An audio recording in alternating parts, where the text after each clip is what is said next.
to the REVan channel. Today we're going to talk to my friend Adam Cox. We always ask for questions, comments, likes. We ask you to subscribe, and a lot of the questions where we want some new Edge stuff. So I went out and found about the coolest new Edge you could find. How about a 4.6 with a carburetor with a 4-speed that runs 9s? Adam, that is a combination that nobody else at the track has. Let's talk about your car. Started life as a V6 car. I was really on a budget, and I bought a 93 Lincoln Mark 8 motor, put a set of 04 Cobra heads on it, Sullivan intake, and man, that's really about it. At the time, we had a TKO transmission in it. Right. I mean, we literally had less than 15 grand in the whole car, including the car. Wow. What was it running? At the time, there was a stock motor. We just put the stock cams and everything in it. It went 11 O's, 1090s, pretty consistent. That's fine. I remember that Sullivan intake. It was like one of the first aftermarket intakes for the 4.6, and it was so cool the way that the inlet came up and over. Right. Really beautifully designed intake. I'll have to find a picture of one of those to show everybody. But let's step aside and show everybody the motor, because it looks so cool in this car. Look at this thing. Testo North America is the world's largest manufacturer of handheld test and measurement instrumentation and software for HVAC, food safety, pharma compliance, and combustion analysis. And you can check out Testo at testo.com. All right, so what we're looking at here is 4.6. It's got the carbureted Sullivan intake, not the injected one. And obviously a QFT carb, but you give us the details, man. Yeah, so, originally the motor started off, everything was stock, and the overall combination has pretty much stayed the same over the years. We've changed the crank trigger setup on it a little bit. It's got a 13-to-1 compression with a Ross piston in it now. It's got a set of comp cams in it, and a few other billet guides and tensioners and stuff like that. But like I said, overall the combination is the same. But now we've been 986 at 137, and so like I said, it's just been a progression in progress. So talk to me about your induction system, because I mean, let's face it, fuel injection is much more prevalent out here at the track these days, especially in the classes that you run. Sure. Which is modular muscle here in NMRA, and you have a carburetor. That's right. So at the time, I wasn't a fuel. I've had fuel injection before, but I was familiar with the carburetors. I kind of went with that. I've been really consistent over the years. The old saying is, if it ain't broke, don't fix it. And I can show you some time slips, and the car's been just deadly consistent. So we've stuck with the carburetor. We've had really good luck with it. Yeah. So have you ever had this thing on a dyno or a chassis dyno? We've had it on a dyno before. Recently, we just put a new set of comp cams in the motor. Right. We put it on a chassis dyno at Lee Blankenship's place in Shelbyville, Kentucky. Right. And it puts 540 horsepower to the back tire. Wow, 540, so 630, probably 620, 630 at the crank. Yeah. That's getting. How high do you buzz this thing? We leave the line about 7,400 RPM. We change that a little bit depending on track conditions sometimes. But it makes peak horsepower at 8,200 right now, 82, 8,300. Mm-hmm. That is just getting after it, man. And this thing just sounds so good when you put it on the chip and start going through the gears. It's a fun car to drive. It really is. I've had a stick my whole life. That's what I'm used to. But it's a really fun car to drive. It's super simple. It really is.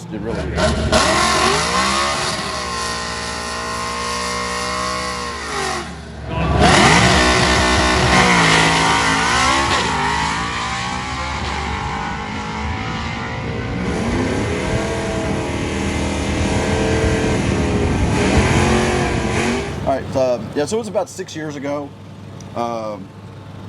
We were trying to acquire some sponsorship on the car, and we're just having some real difficulty. And watching the news one night, and a local lady in Kentucky, she lost her son. He was a Kentucky State Trooper. Really bad incident, and my heart went out to them. And it's never good for anybody to lose their life. But this particular gentleman, they showed some history about him and how he was active in the community and a very well-liked guy. And my heart just went out to the guy. And I thought, here we are as racers. We're willing to put sponsors' names on our cars, and this guy here lost his life. I thought, man, how cool would it be to put something on my car to represent this guy? That's amazing. And so that's where it all started, man. And so I contacted a friend of mine. He was a local sheriff there in town, and I said, hey man, I said, what can we put together as a sticker or something to put on the car to acknowledge this guy? And so we went back and forth with a couple ideas, and we come up with a sticker, and I put it on the car. I took a picture of it, put it on my social media page, and sorry if I'm a little emotional about it, man. But I'm getting emotional too. yeah. So, man, we put it on my social media page, and man, next thing I know, people were blowing me up, man. They wanted some of these stickers, and I thought, man, how about we just charge a little bit of money for them, and we'll take the money and we'll give it to the family. And so, we first off, I ordered 100 stickers. They were gone in 3 days. Wow. And we ended up generating, and some of the NMRA racers were buying the stickers, and we had them on our cars at Bowling Green. I've got one on the back window here. And we ended up selling, are you ready for this? We sold over $4,000 wow. in stickers. That's amazing. And so the local lady in media found out about it. She contacted me, and I told her what I was doing. And I said, you know, we probably need to contact this guy. I mean, it was tough for me. I couldn't have done it. I said, can you contact his mother maybe, let her know what we're doing and make sure it's okay with her? And she did, and she was heart blown by it. She was just really, really happy that we were doing this. And so we did this for a few months, generated over $4,000, and we gave, in my in-laws here, they've got a couple body shops, and they were selling stickers out of there too. And all the money that we generated went to a fund in this guy's name. That's amazing. Yeah. That is so nice of you. Yeah. And kudos to a lot of these other racers, Gary Parker, you know, Charlie McCullough over here, Jacob Lamb, yep. A bunch of these other guys, man, that all purchased the stickers and put them on their cars. And as far as I know, a lot of them, they still run them. Dean Snow was another guy that ran the stickers. And man, it was just, it was really heartfelt when I met his mother. And we gave a donation to him. That was something I always remember for the rest of my life. That's amazing, dude. And yeah, we got a great group of people out here. Gary, man. an ex-police officer himself. Exactly. Great bunch of racers out here at the NMRA. Oh man, you ain't kidding. I really appreciate you sharing that story with us. Man, absolutely. So.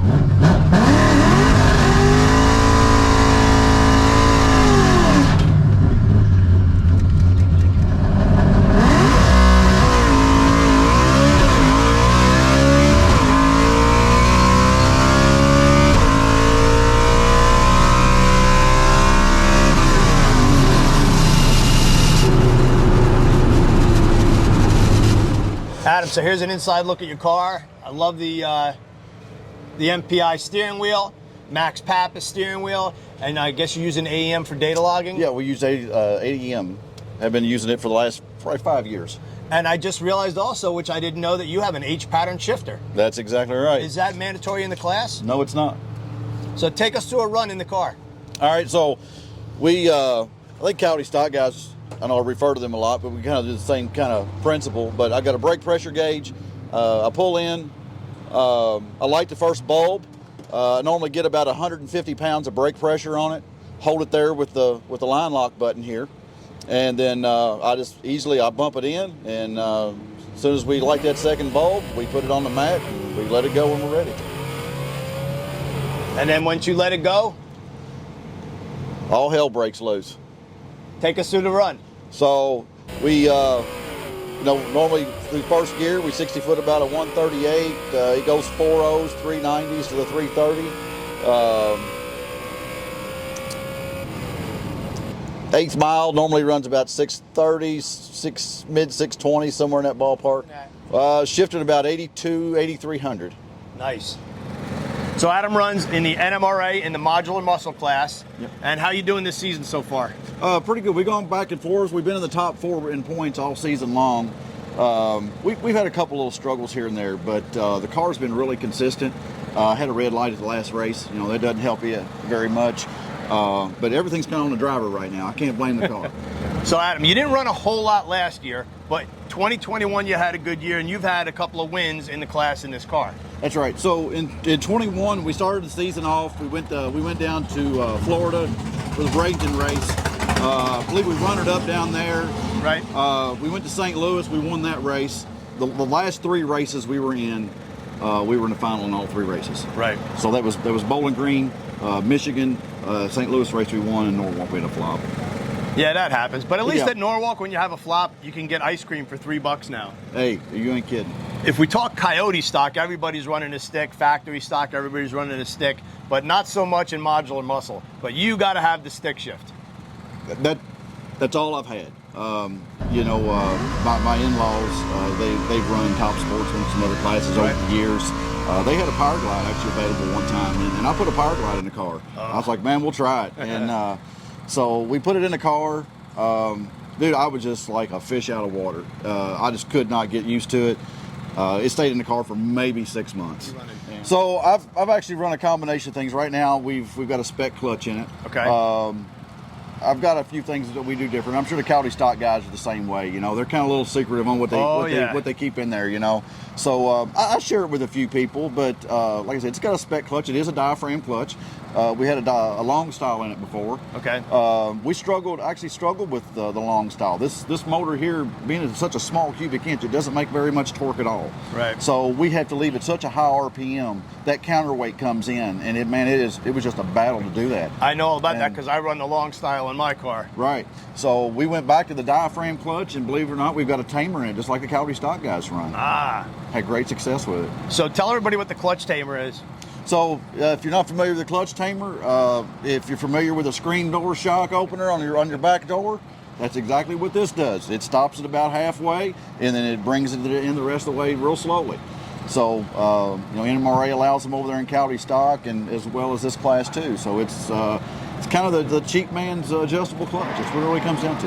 Yeah, because the higher load diaphragm clutches are really aggressive. So without having a way to slow the clutch pedal down, which is mechanically what the clutch tamer does, the clutch would just come out and it would just blast the tires, and you'd be smoking the tires off the line, which you're not going to get many round wins doing that. No, you're so not. the clutch tamer, you actually has a knob on it, so you turn it off for the burnout, or you screw it all the way down. No, you just leave it alone. We leave it alone. So I've got a little different program I do on my clutch, and it works really, really well. So, but yeah, we leave it engaged all the time. That's cool. Yeah. And then the transmission?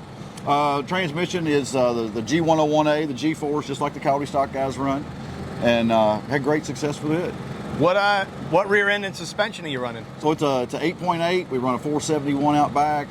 It's got Moser axles in it. You know, it's all braced up, obviously. We've got the Team Z upper torque boxes and the lower torque boxes in the car, so we get the bar angles where we wanted it. Nice. Yeah. Well, your car works good. It doesn't always do giant wheelies. It doesn't blow the tires off. Very consistent, and that's what you're after, right? That's right. I know you guys like to see the wheelies. They look good in the media. I know they do. And I like a wheelie every once in a while, but, you know, I can go out and I can dial mine down, and I can 60 foot a 138, 139 just about every single pass. That's flying. What's your top speed?